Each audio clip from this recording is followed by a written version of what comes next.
Hello and welcome to Nerdarchy. For nerds by nerds. I'm Nerdarchy Dave. Today I'm hanging out with this nerd. Nerdarchist Ted, how are you doing this fine and lovely evening, sir? Good. How are you doing? I'm good. We're talking about crystals tonight, and I've got a whole lot of show and tell to do, both related to crystals and not. Uh, Oh. this topic was kind of brought to bear by a conversation that you and Doug were having. That's true. Because I thought you were going to start talking, so I'm like, I'm going to drink my coffee. But then you're like, throwing it right back No. to you. Yeah, we had like 14 people watching, and it dropped by like 4 as soon as we started talking. God damn it. Oh, Um, my. I'm going home.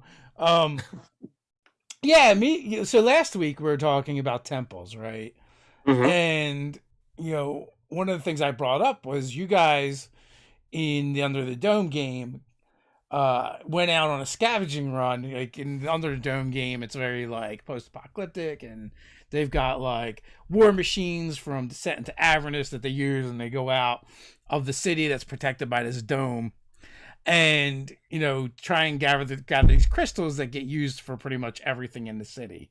Um, but the site that you guys kind of were told about that you wanted to go check out was like attracting all kinds of Thrycreen to it, and they were like treating it like a holy site.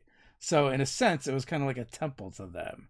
And I was So it like, was like a oh, crystal and a temple at the same time. yeah. So I was like, you know what?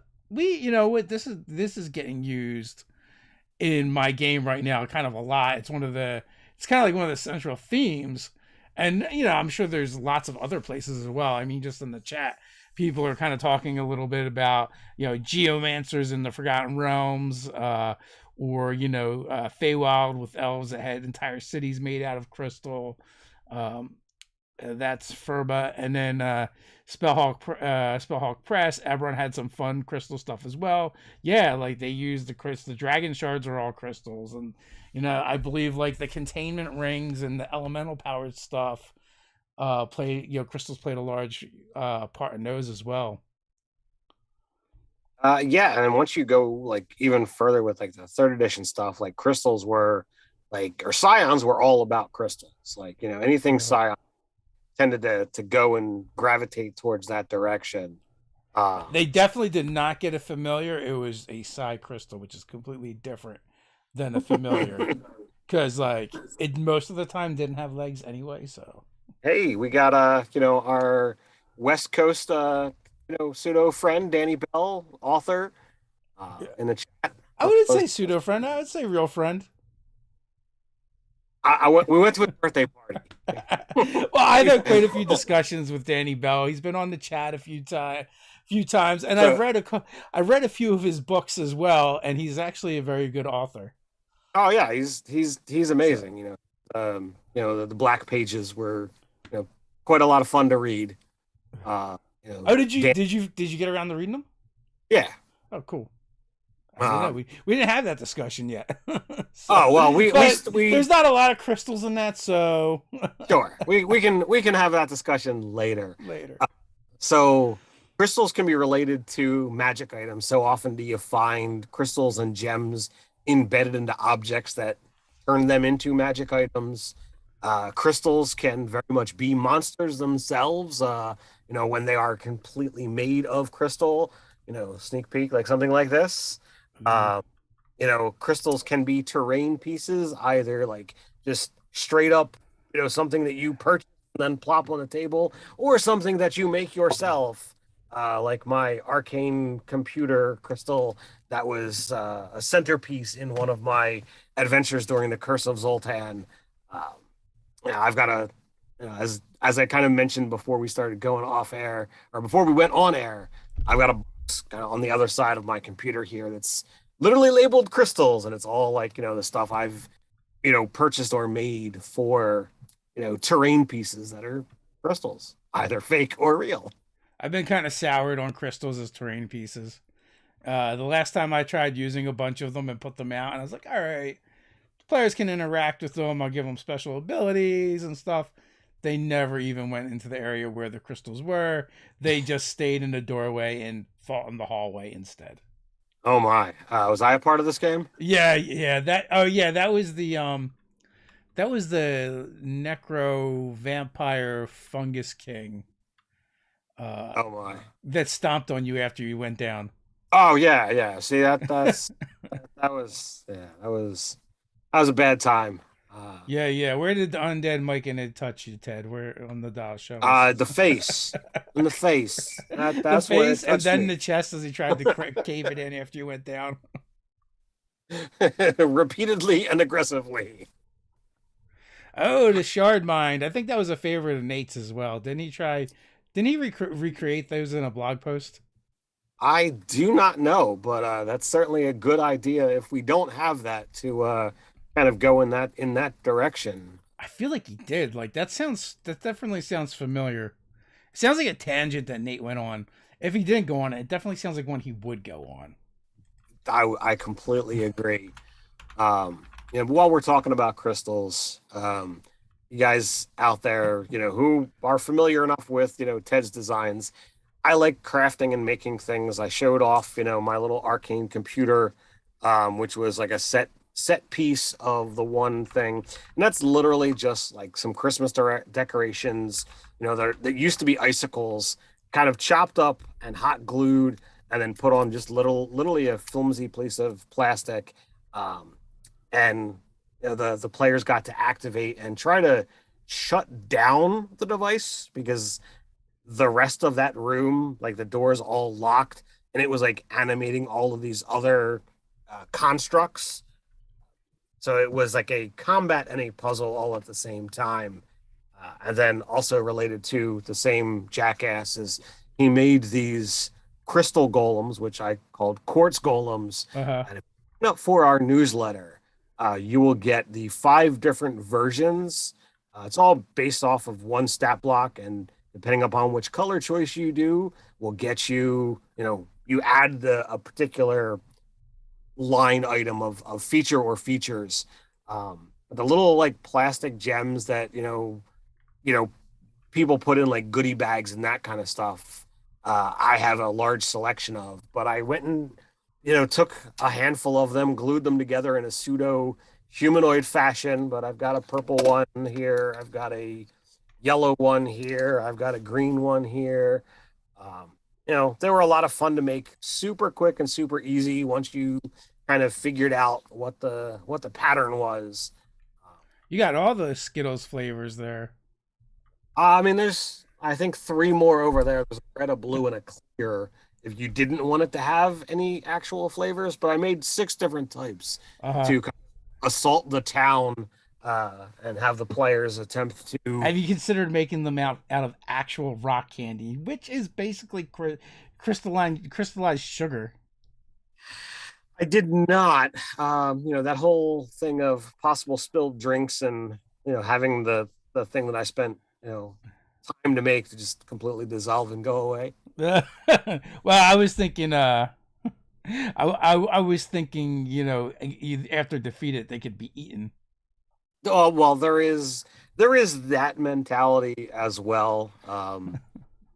There is Dave, going. get the crystal golem out of your mouth. God damn it, we're not done with that yet. Huh? I mean, there is a bit of the issue of once it hits the gaming board, not really edible. That's kind of uh, kept around from the Kit Kat days, shall we say? Yeah. Well, you just need special bases. Hmm. That's basically. Oh, like the remember, I don't know, as a kid, did you have like the homemade popsicle makers? Yeah, Basically you just fill them with juice and put them in the freezer. You yeah, need yeah. something We like we that. actually we still have those, Okay. like I didn't because think that was a I've got thing people kids. still did. I, I don't think we've used them in a while, but I Yeah. mean, definitely within the last 3 or 4 years we have. Yeah. The daughter froze some orange juice to make popsicles. But yeah, all those kind of things we definitely have. But I could imagine trying to go in that direction. You make the base and have a how do you do that? But Yeah. it'd be So in my Under the Dome game, right? Like we've got, it's like kind of like techno magic, magitech, uh, like gaslight London ish in kind of like the technology level where it's kind of like there is some industry there, and it all runs off of these crystals that are formed when chaos storms, spit chaos magic all over the place, and one of the side effects is things will just get crystallized, and it's just pure chaos magic essentially. Those crystals can then be harvested, brought back, and then they're processed. They're made into something called grind, and grind is the stuff that actually powers all the magitech stuff. Now we haven't really delved into I mean, we're only like, what are we, 3 sessions in? Yeah. Yeah, we're like 3 sessions in, and like it's known that there's other places that you can get grind, but right now the city is ruled by what are called the grind barons, and there's 5 of them, right? And that's where you get the legit grind from. But we've alluded to that there's other places that you can get where maybe it's not as good, maybe it's unstable, maybe it's maybe it's been altered or experimental. Which at some point I'm hoping that we get into that. Like I think you guys have even talked about trying to process your own grind. Which I mean, we gotta let our month of free grind run out before we have to worry about that problem. Well, it might be a business venture for you guys. I don't know, but also it's very illegal to make your own grind in the city as well. It's not going to be. It's definitely going to be frowned upon, and also I'm sure at some point you're going to encounter crystals of different purities, which, that was one of the things you were kind of looking for on this last mission that didn't quite pan out. Right. But, there's also the possibility that you find things where the crystals are unstable. And also almost the crystals could just appear or something gets crystallized. Like the big square that they were actually after was a petrified purple worm with large sections of it that got completely crystallized, and that's currently it's drawing all the thrycreen in an area that's kind of already populated with thrycreen to it, and they've basically begun gathering and worshiping and having religious ceremonies at this purple worm.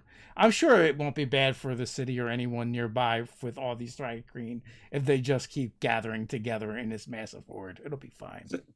So I have to say that a bit of my character has bled over into Ted while playing this character, and not any of the good things. He's got a very low intelligence, and other than the artificer in our party, the highest intelligence is a 10, but most of us have an 8.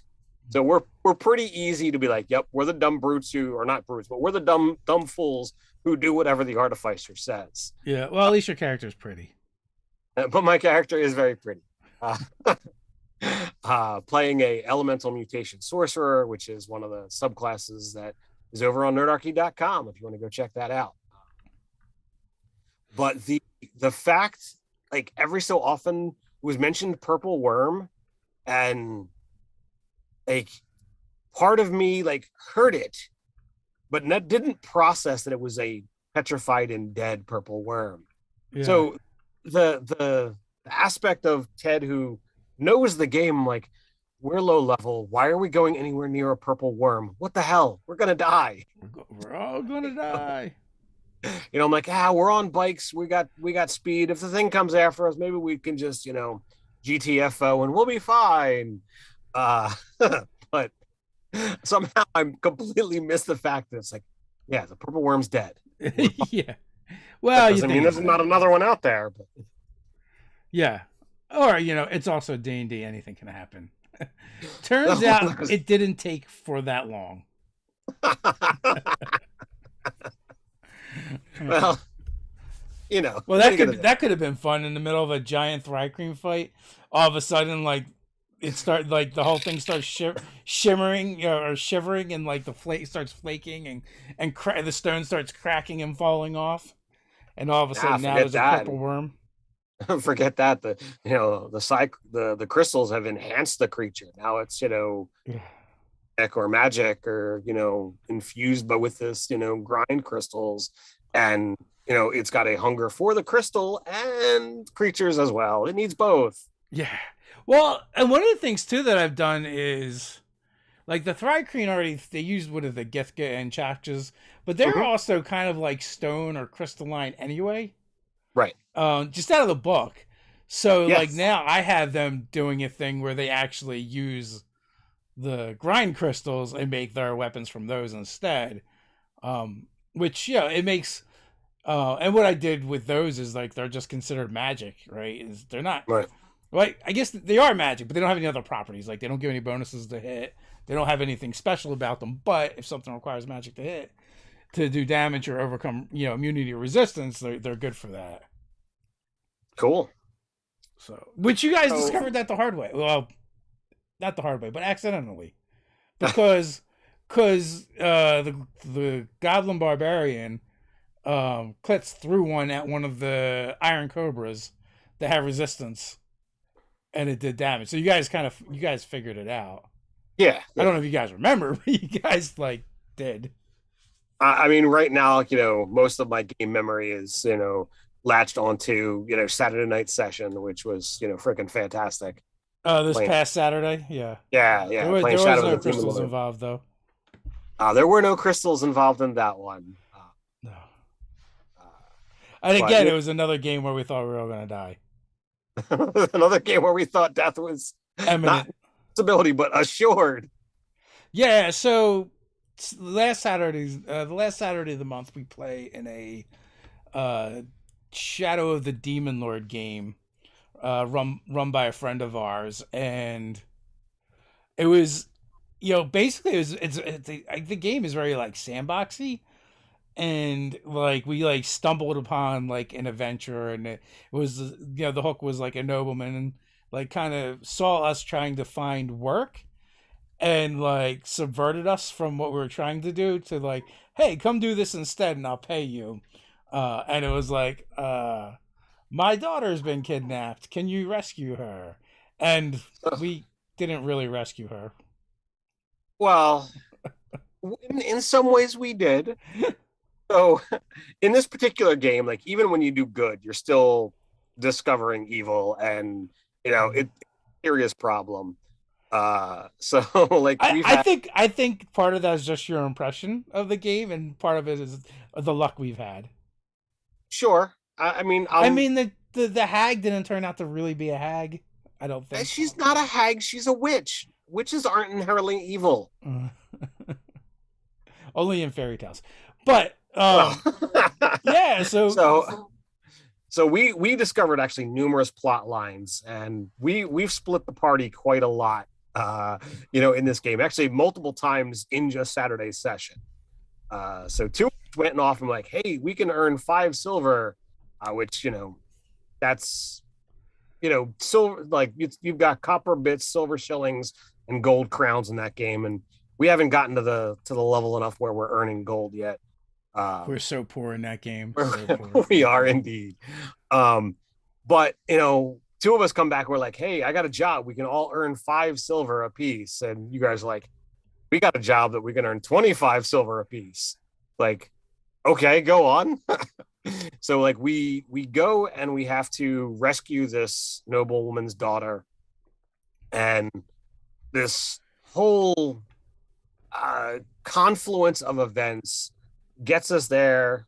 Bunch of things are defeated. We got a really handful of cool stories leading up to the moment where there is the noble's daughter, and as we're talking to her, like the one player who's very familiar with the game had picked up on, hey, her eyes are turning red and she's doing things she really shouldn't be doing. Well, no, that kind of just happened like after, like for one, like in the course of the game, like one, so she was kidnapped by bandits essentially, right? And we murdered all the bandits but one, but the one bandit flipped sides before he knew what was going on. So we're like, wait a minute, that doesn't make sense. How did she convince him to do that? And then I would say the person that is more familiar with the game did say, "Hey, you have an ability where you can like basically detect magic." Of that Mm-hmm. game's version, and they're like, "Oh, and that's how you saw the glowing red eyes." Right. And then it turned out that, and also like that player was pushing really hard to be like, "We're here to do good and stop evil," and I think this kidnapped nobleman's daughter might be the evil. And like we were thinking that she was part of the plot anyway, but not. It turned out not in the way that we thought. Right? Like we ended up with a bunch of cultists like following us back to the bandits lair, and we ended up having to take care of them. And because we were taking boats, we were able to sink their boat because Ted's character was did some fancy spell casting, and like totally eliminated them from the scene. And then like another player was able to like pull something off that took out a lot of the bandits all at once. Like I don't think we were supposed to have any of that happen. I think we were supposed to get beat up, to be honest with you. And we just like got lucky with dice rolls and how we played things and used some like sound strategy and tactics that allowed us to pull off some things that maybe we weren't really supposed to be able to. Yeah. Which all led to us fighting a demon. I think that was our reward. Um, which, so which we won. So when the demon literally ripped its way out of the corpse of the girl we were there to rescue, uh, murdered by our party, thing like holy crap. And at that point in time, again, everybody just kind of like, well, everybody's had a turn. And while it doesn't, well, I don't necessarily know whether it happened this way. I felt like everyone just kind of stopped and looked at me because it was my, and I'm like, God. Well, so the way that game works is you have fast turns and slow turns, and everyone had taken their fast turn, and only the slow turns were left. And Ted didn't have a fast turn left to take. He only had a slow turn. That's why we all looked at him, and we're all like, "You need to do something because this demon's about to murder us."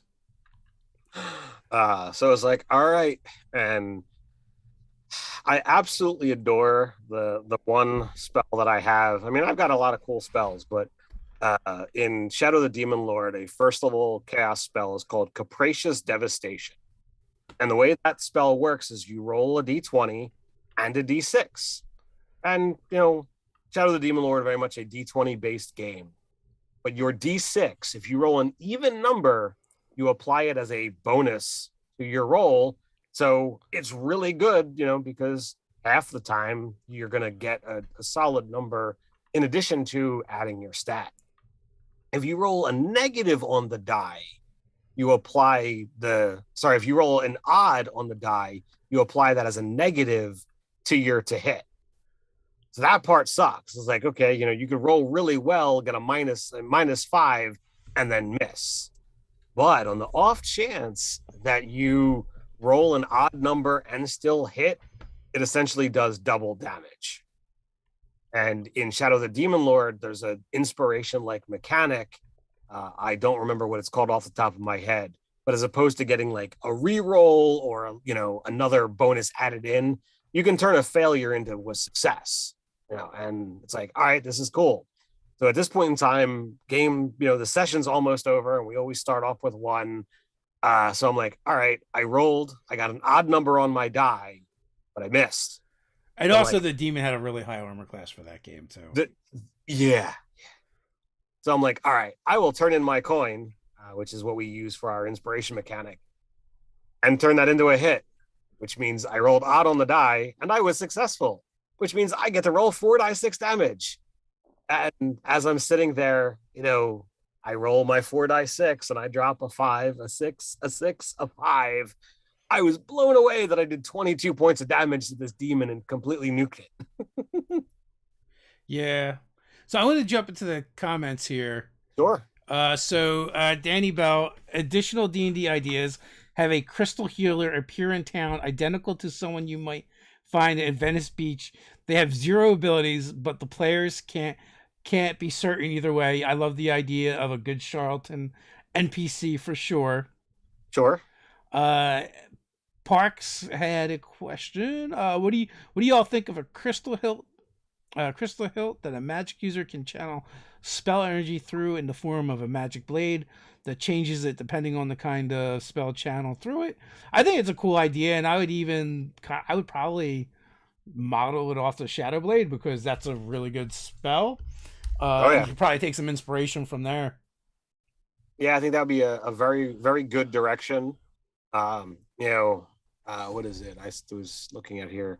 Spellhawk Press says, like this kind of reminds me of Arcane a bit. There's definitely a lot of, crystal type thing in that, which Oh yeah, I'm definitely drawing inspiration from there as well.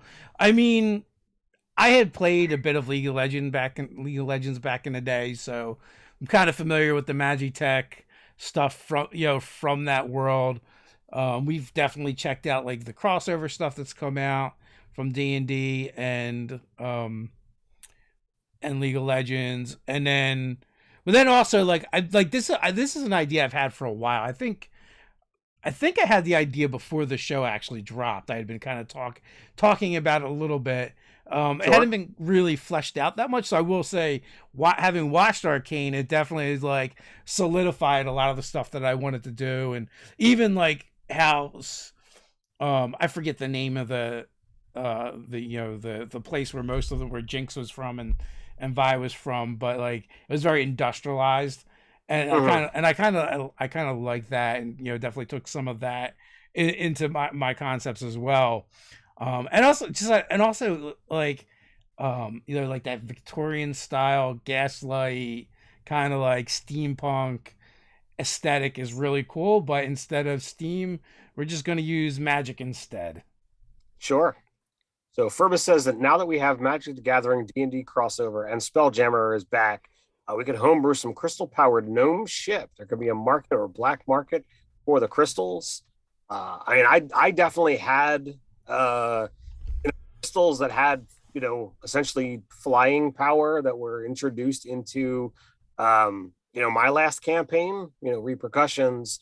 Uh, you know Meteors kind of fell out of the sky and broke part of the world, and the pinky purple crystals that were embedded into the land literally were what was lifting the continents or the sections of earth up. um you know and obviously, the longer that game could have gone on, the more those things could have been investigated and tinkered with, and could very much lead to more floating cities or more flying type vehicles.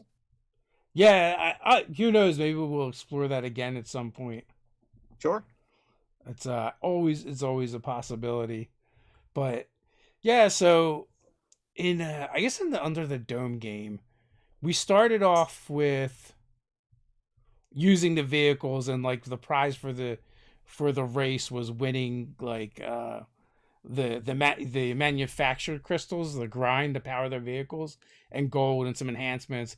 And then the second session we did was all about scavenging, going out into the wastelands and um, finding crystals to bring back was their objective. And then the third session, what did we end up doing in the third session? Third session was an investigation. Yeah, you guys were investigating. Oh, you guys ended up spending a lot of the time at the Gladiator schools. Yeah, yeah, Yeah. yeah. We're investigating the murder or disappearance, kind of thing. Still trying to figure out which one it is. Yeah. Uh, hey, Doug's in the chat. Um, but we've got a fun thing, and hopefully we can figure it out soon because we got game this weekend. Yeah, yeah. So I'm waiting for my session recap so I can write material. We've got one of our players for that game, for that group writes fantastic recaps and has become a vital part of the DM's prep work, I believe. Well, I mean, we play a lot more games than what we used to do. I mean, literally have a game Tuesday, Thursday, Friday, Saturday this week. And while most of it is D&D, it's not all D&D. That's just 4 games in the week. So it sometimes is a bit, like, all right, the flip happened, last time. and it can be tough. Yeah, no, it's definitely super helpful. But he also just takes really good notes as well. But I Yeah, also like just getting one of the player's perspective when it comes to notes, because things that maybe you thought were important as the GM weren't as important to them, and they focus in different areas. So sure. like it's kind, to me it's kind of cool to get the other perspective from the session that you ran, of where they put their emphasis and took their emphasis from. Don't need to preach to me. I had that advantage of Yeah. administrations for a long time, and he does it all from not his perspective but his character's perspective, Yes. which is always incredibly humorous depending upon who the character is. And he's played some characters. Now he's playing Styx, the Loxodon, muscle rogue. So a lot of fun with that. Yeah, Brian says bonus XP for player recap notes. That's not nearly as useful in our games. We Since do the we whose line is it anyway version of XP. yeah, it's like, what? At some point in time, you'll be given a level. I honestly, through all of the games of fifth edition that I've run, I have never paid attention to XP, and I've always done the milestone or the pseudo milestone version of you level when I feel like it. In my untraditionally arcane game, which is happening this session 14 is going to be this Friday. And if you're here, you probably know our live content is moving back to the regular channel. So that will be there as well. Um, but in that game, it's whenever they essentially solve one of the schools of magic's issue, that's when they level. So that one truly is milestone because it's set regardless of how many sessions it takes. Yeah. 1 or 6, it gets them a level. Wait, But session 14. That means you've been doing that game for over a year. yeah, Wow, that went fast. yep. And it's technically we took December off, from that game, from most of our games. So that was definitely like, this is essentially 15 months of playing untraditionally arcane. But we have to pause here because it's the halfway mark, and oh my, have I got a stack here to kind of talk about. So Dave, go ahead and take your coffee break. So I'm gonna put this cardboard box off to the side because Ooh, cardboard box, fancy. yeah, cardboard box is something else. So first thing I'm gonna do is I'm gonna talk about our monthly giveaway. Now this doesn't always happen, but we always do a monthly giveaway. That's always a thing. I don't always manage to get out the email prior to here, but to my knowledge, I don't know if I've ever gotten a response from the person prior to actually delivering this. So let me pull up that email real quick. Not that one. Into the right information. All right. So our giveaway, we've got a handful of these, but I picked these up at PAX Unplugged. I got a copy of the first issue of Crucible and a One Ring collection here. So you've got from Free League, we've got the One Ring starter set. This one is role playing in the world of Lord of the Rings, as well as the chunky GM screen here. That is chunky. That's like as thick as a book. Lore Master screen and Rivendell Compendium. So all of this is going to be going to Zachary Stremble. And as I said, they've actually already responded to me. So I'm going to get this mail this week, and that will all be going to you. But that's not the only giveaway we're going to do this month. Our awesome friends over at Easy Roller Dice have decided, you know what? Once a month is not enough for us to send stuff to all of you awesome people. So next week, I'm going to be announcing another giveaway. So whether you're a Patreon supporter, whether you mail in a form, or whether you sign up for our newsletter and do like the double sign in, your name gets entered into all of our giveaways. So you've got a week before you can get in on this. And that's what this cardboard box is. So you're going to get access to a dice cup with a cool wolf on it. You're going to get a set of regular dice. You're going to get a set of metal dice. You're going to get a rolling tray with the same wolf logo on it, so you can have that thing themed, as well as, how are they stylizing these? The dice storage cast with magnetic lid that says shiny, sparkly math rocks. Ooh, guys almost lost that one. I really do want one for myself, but this box was not earmarked for do as you please. It was earmarked for send this to your awesome fans. Ted was like, must put in giveaway pile, must not keep. It absolutely was. So sign up, however, both ways, do whatever you want to do. But if you want to get access to that stuff, you gotta do it, and you gotta do it soon, because I'm gonna pull a new name next Monday, and we'll be able to do that. Yeah, there's probably links in the description. I'm not done. I still got some more things to show off, more names to read off. That's, as I said, Dave, I got a lot of stuff to do. So the first Monday of the month is also the day that we announce our fan game that we do. We divide it between the three of us, Dave, Doug, and myself, so that, we each get to run 4 games for all of you awesome people out there. I go through a random number generator. Once I've combined all the things together, I pull out 10 names. Usually it's the first 5 to respond is who we welcome into the game. We usually do the last Sunday of the month. So Dave, you're saying Sunday, May 29th at like 2 or 3 p.m. is 2 what p.m. 2 p.m. Yeah, I already sent out the email. Oh, look at that. So you are ahead of the game as well.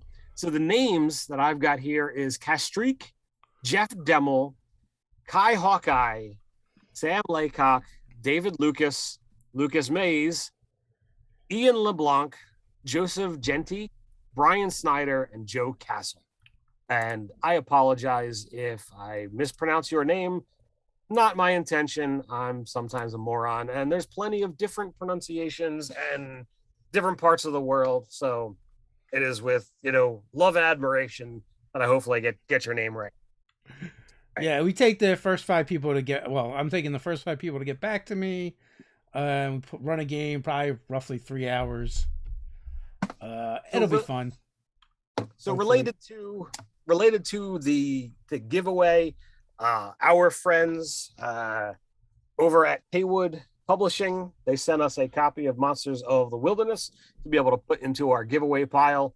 So in the next couple of months, this is going to get, cycled out to you. So thank you, Andrew. That is awesome. Back the Kickstarter, and he was nice enough to upgrade my copy from a soft cover to a hardcover. That's going to go up on the shelf up here for me to be able to, attack my players with. But Monsters of the Wilderness, Oswald's Curse, that's going over here into the giveaway pile, and what have you. And then more things from our friends over at Free League. They sent us a copy of Ruins of Symborium for us to check out, talk about, play with. So at some point in time, maybe we'll get a chance to get some games on the channel, or just talk about it on the website, maybe do a video, who knows.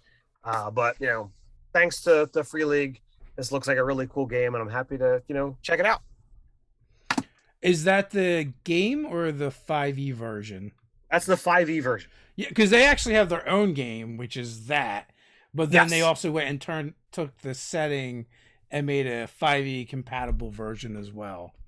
Yes, this is the 5e version. I specifically held up the bestiary. That just happened to be what's on top. But is the full Game Master's Guide and Player's Guide for us to kind of noodle around with and see what changes they make for 5e in their setting. Whew, that was a lot, and I got through it in 8 minutes. Look at that. Boom. Now run again. See if you can't do it faster. No. Oh God. I could do it faster if I really wanted to. But Yeah. So join the newsletter, become a patron, all that cool stuff, and there are benefits to be had. So back to crystals. So do you have any plans for your crystal golems of Skittles? All right. So as far as like what I'm doing with them now, Yeah, yeah. You just make them. Do you have plans to use them? I use them in the Zoltan game. Oh, they were in. Oh, that's right.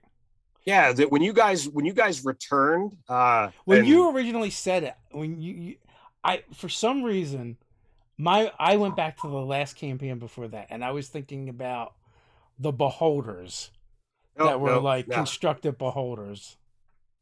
no, this was when you guys returned to, you know, Himrick, Yeah. uh the uh the town was kind of at nighttime. These things would walk around, and I said I had 6 different versions, you know, all it out, and you would be able, you know, if you went out at night, if you essentially broke curfew, these things, you know, could possibly try and kill you. I uh think I missed the session, and I think that was the session I was session 11. I think you were there. because I don't remember those guys. Because I mean, we're talking like over 2 years ago. yeah, I mean, you might have missed it. Um, we have but to I mean, redo. they're no I call it a redo. they're no joke. I mean, they're challenge 7 based on what, you know, my notes here, not notes, but like the stat block that I've got, Uh, which I will reiterate: if you sign up for our newsletter, beyond getting access to our monthly giveaways and what have you, you get all kinds of cool, you know, content that we create on a weekly basis. This time around, when we do the Crystals D&D Ideas newsletter, you'll get access to the Quartz Golem and its 5 different adaptations: Amethyst, Sapphire, Ruby, Topaz, and Peridot, that you can add into your own game. boom. Yeah. Did you already write it, or you already know it? No, it's just It, know it's going it's in there. it's done. I wrote it this afternoon. Yeah. I you know, put in a I write nice mine the little. day of or the day before. Well, usually lately that's been my thing, but I enjoy when I can actually take a moment and Yeah. get. I don't happen to have it up, but you know, you guys did temples last Monday, so this weekend is going to be that. So next weekend is going to be crystals. Um, you know, and both temples and crystals are done.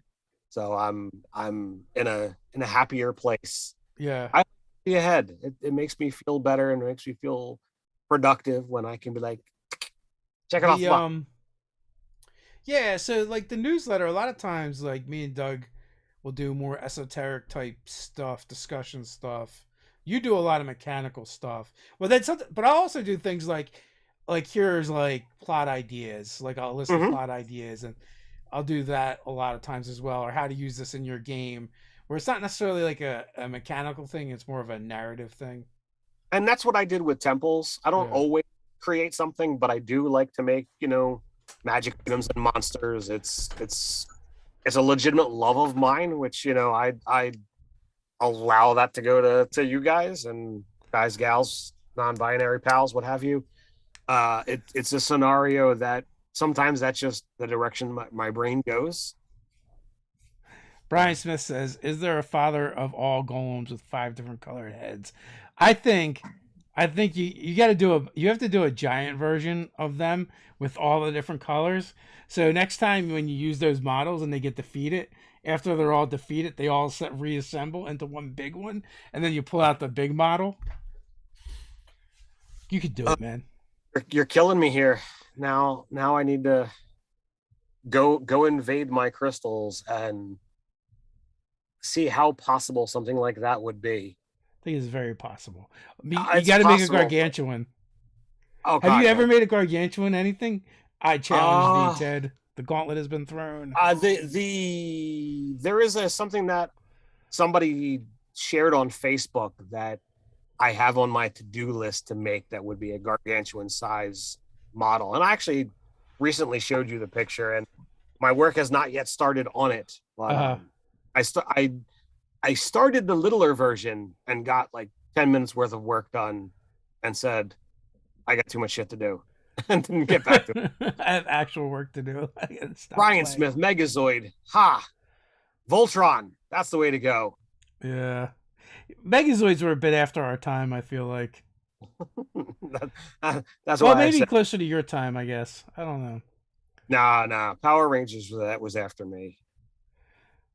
Yeah. Well, I feel like I remember Ryan watching them. Yeah, And he's that a was. couple years younger than you, right? Yeah, Yeah. I think a little more than a couple. It's like 5. Yeah, yeah. He's like 8 years younger than me, so there's a Yeah. big gap. So, but it gave me an excuse to still keep watching cartoons that at that point I would have felt I was too old to watch. Now I'm old and don't give a shit, so I'll just watch whatever. Oh, completely. I mean, I'll bounce from cartoon shows to Disney to all kinds of like serious stuff. So I Serious stuff, yeah. I mean like we were watching the I don't know what the name of it was, like the Martian, the one with the dude who goes to Mars and lives there for like a year by himself. Isn't it called The Martian? That's what I said. I think it was called that. Yeah, it's called The Martian. Yeah, it was all right. My family, like my wife and my son likes that kind of stuff. I'm like, put some actual Martians on here trying to kill him, and then I was maybe I it'll be a was bit better. I made a couple jokes about when the Martian Manhunter shows up, and it never Yeah, did. Um, where's the green Martians and the white Martians, and it kind of just like went over her head. it didn't land so well. Yeah, happens. She has a clue who the Martian Manhunter is, but green Martians versus white Martians was no bueno.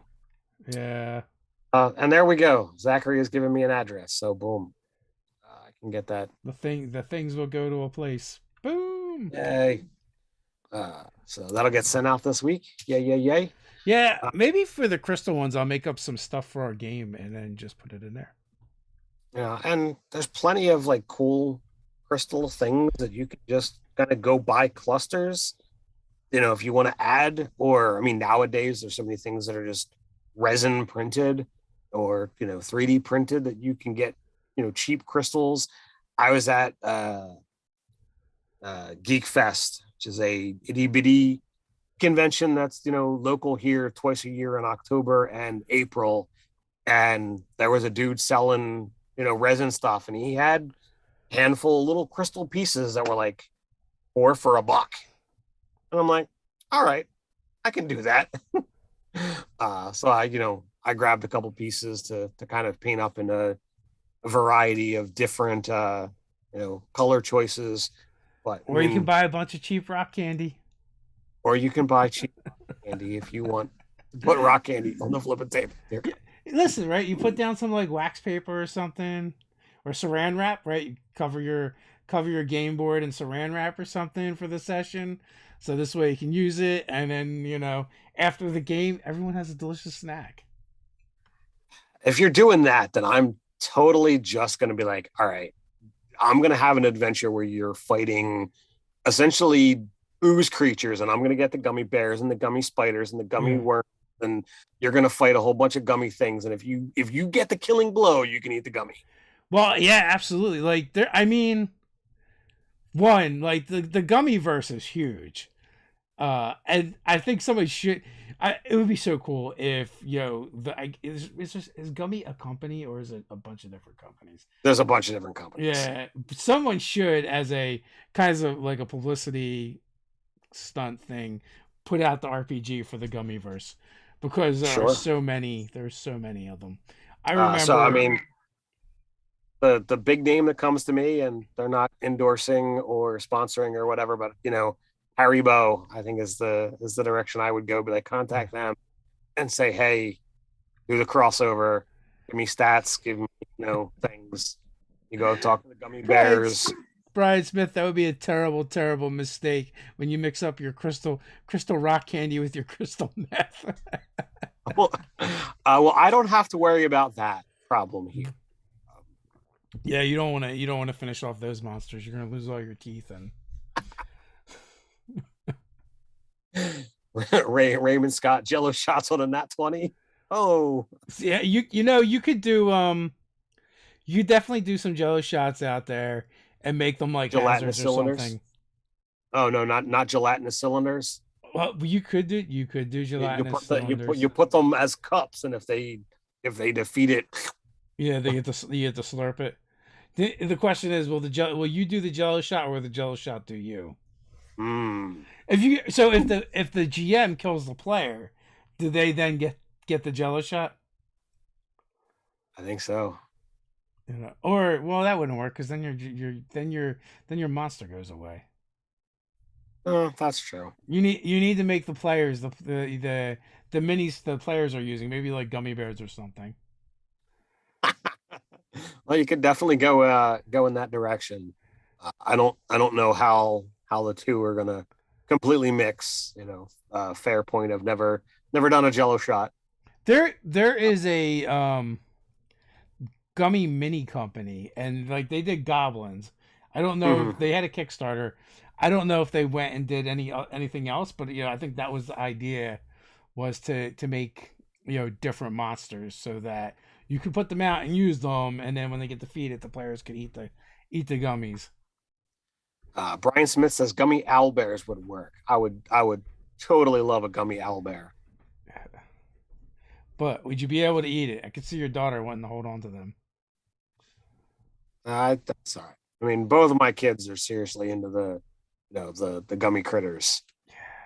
Although I have tormented my son far too much that he does not prefer gummy bears anymore because for the longest time we would go out to eat, and I think Friendlies has like the kids thing that you could get the gummy bears Uh-huh. on top of your ice cream, and every time he would like reach for a gummy bear and put it in his mouth, I'd be like, oh no, don't eat me.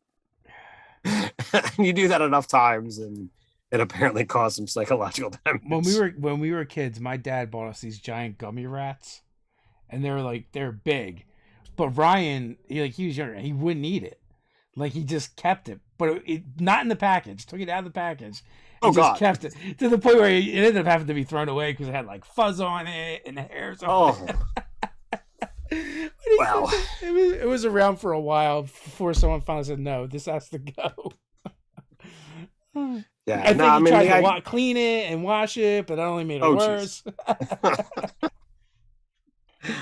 The idea is if you're getting a gummy thing, it's meant to be eaten. You can look if it looks. Go ahead and snap a picture. You picture's gonna last you forever. You don't. Yeah, that was pre cell phones. Yeah, that's true. Back in the olden days. Right, right. But I mean now, Yeah. I don't think anyone long ago made a gummy owl bear. Yeah, yeah. But Parks has got an idea with crystals. Crystals as a form of psionic potion. That you literally pull the energy out of the crystal and get a temporary effect, like a potion. Mm. Yeah, a really neat idea for a Or magic like a item, charm that you might like a find charm. in Mage Forge that you can And pre-order now. that was one of the things that I was actually gonna kind of talk about is like the fact that we do have crystals that are a charm. The energy crystals, I believe Yep, they're called. yep. And Uh, there's 10 different options.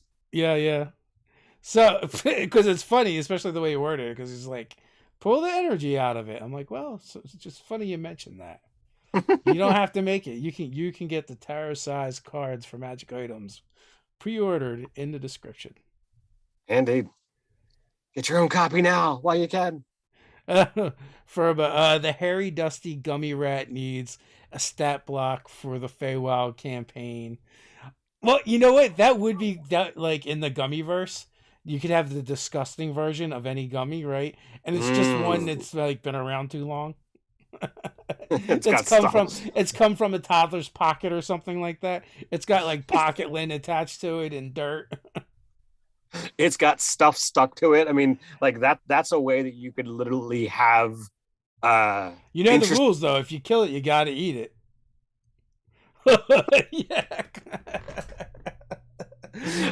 I was thinking more along the lines of like, like using it for effect, but like that's a cool way to be like have some interesting items whether it's as low as a trinket or something as a magic item, Uh, it's up to it literally. And, as opposed to like, oh, you got to search its pockets. It's like, all right, you got to actually make checks to remove the object from, the deceased golem or the deceased gummy. well, I know. Doug said he used to use gummy bears as his as the enemies, and then like if you Mm-hmm. got to kill it, you got to eat it. Or it was either gummy bears or a different kind of candy. But Mm-hmm. he would always make the more powerful enemies the flavors that people would want the least Mm. in order to try and keep them around longer. So he's like, psychological warfare on the players. Well, I mean, that's always a way to go, but I mean, you never know what the predilection of your table is going to be. That's true. Like there is always someone that likes those flavors that no one else does. Like, wait a second, you actually want licorice? Damn it. Licorice or black licorice? Black licorice Black is black licorice. yeah. Black licorice. Your dad likes that. Ugh. Mhm. A gargantuan gummy rat that gives you diabetes when it bites you. You don't give. Yeah, that is funny. Uh, That's I that's pretty mean, that terrible. is that is a disease. Instead of filth fever, it's diabetes. Some might say it's worse than filth fever. Yeah, I would think so. But Uh, in the real world, we can't just go to a temple and get someone to cast cure disease on us. So, that's true, but I don't think that's a spell anymore. well, I mean, it's lesser or greater restoration these days. But, Yeah. Not um, like or a paladin to lay on hands. yeah, yeah. So we're down to our last, 4 to 5 minutes. I've gone through, my entire, list of stuff here. I've shown off, all the cool little crystal things that I had pulled out. A lot of the different things that I have, I've got multiple iterations of in the, hey, I bought, stuff that looks like, things you'd buy in a knickknack shop. Um, you know, these cool things that could be just a crystalline pillar, um but there's lots of different options that are out there for easy terrain. um Do you you have know a go to spot, a favorite place to pick that kind of stuff up? I mean, these days there's so many different options. Like, I found a lot of stuff pretty cheap on Amazon. Hmm. uh but I mean, if you're willing to have the ship, you're willing to have this stuff shipped from overseas. Like, there's things you can get that's even cheaper. And I'm totally drawing a blank because I haven't used it. AliExpress. There you go. Um, I've gotten some stuff over the years from there, um, but that usually takes a while to get here. So it's not like something you could be like, oh, look, I want this for this weekend's game. Brian says his insurance doesn't cover lesser or greater restoration. Oh man. Sometimes I don't even think mine covers any of the cantrips either. So Yeah, I definitely understand that one. But I mean, even like the bulk crystals that I made these things out of, uh, and you can get them pretty cheap. You can buy just like a pack, and whether you want to do as I did, like have it all pseudo color coded. Like, if I hold it up, you can see that there are multiple purplish colors that are in it. um now are they all separate colored crystals yeah, that like you they come attached. they Yeah. come that color, and it's literally super glued or hot glued together, um depending upon where the joint was and what kind of fix I was looking for. But the crystals are pretty. I mean, they're plastic, pretty cheap. You can either Dremel or carve them if you want to get into a particular shape, or like if I really wanted to, with that central eye, I could have carved some kind of runic sigil into it, and then kind of fill in that carving with a colored ink and have it stand out even more. Really depends upon how much work you want you want to actually do to make them a little bit more terrifying and not just, oh look, these things are glued together. What is the colossal statue called? The walking statue of Waterdeep. Yeah, like that'd probably be a good model if you're doing like the crystal version to kind of Yeah, like go yeah, off of. anything that that you're unsure of, that you're looking for construct in a large size, to me that's the go-to starting point. um and then you can kind of build on or take away from there as you see fit. Brian Nunston, that is an awesome point. Dollar stores are great for finding random stuff if you're looking for, crafty or, buildy cheap stuff, because you can get so much, and it's relatively inexpensive. Inexpensive is good. I'll leave all the training crafting stuff to you. I'm still And rocking theater of the mind. sure, and I'm happy to, to kind of do stuff. So like, if there's something like, hey, you got this idea and you want to have something happen, and you've got time, or you time before you want to do it, you can always hit me up and be like, hey, do this, and it's not gonna dance, monkey dance. Yeah, but I mean, I've got dozens of projects, in a in a thing that I'm like, okay, this is something I want to do. I found for like a couple bucks a Kool-Aid man that's like on the verge of like huge size, and I'm like, all right, I could totally make this thing be like, an animated cauldron, and you just reshape the face, because it's just, you paint the whole thing black and you put or some just kind of, stat the Kool-Aid man. you could stat the Kool-Aid man, but I don't think it looks as cool as if you turn the thing into like, an evil. Well, you've seen the meme, right? And it's like, is it, is it a construct or is it a news, right? Yeah. Because is it the liquid? Well, I just recently watched the death battle of Randy the Macho Man Savage versus the Kool-Aid Man, and it's technically both. So Okay. Well, I was going to say both before you went in that very bizarre direction, because have the cauldron be animated, but then you could have the contents of the cauldron be like an ooze or another monster that could do something and come out and like attack. And oh my god, it's got 2 turns. What the flip? Just the Kool-Aid Man is OP. You don't want to mess with the Kool-Aid Man. Oh, I mean, he breaks through brick walls like they're nothing. That's one of his lesser powers, just so you know. oh well, I mean, I'll have to watch the death battle. With that, we're just past the hour mark, but hey, we'll be back here on tomorrow night where we're playing Zoo Mafia RPG, which is a game made by us. We're creating our own RPG where you get to play cute little zoo animals that try and murder each other in a mob war as the players, playing their fun, cute little zoo animals try to impress one of the families and get made. So you can check that out with us tomorrow. And then we'll be back here Friday afternoon and Friday night. In the afternoon, we're doing a live chat. We'll be talking to the folks from Dungeon Morph. They make all the cool random dice to generate dungeons, and they actually do a bunch of other stuff. I actually think they do software for one of the map creating softwares as well, which is something else that they do. And then Friday night you have your traditionally untraditionally Arcane game.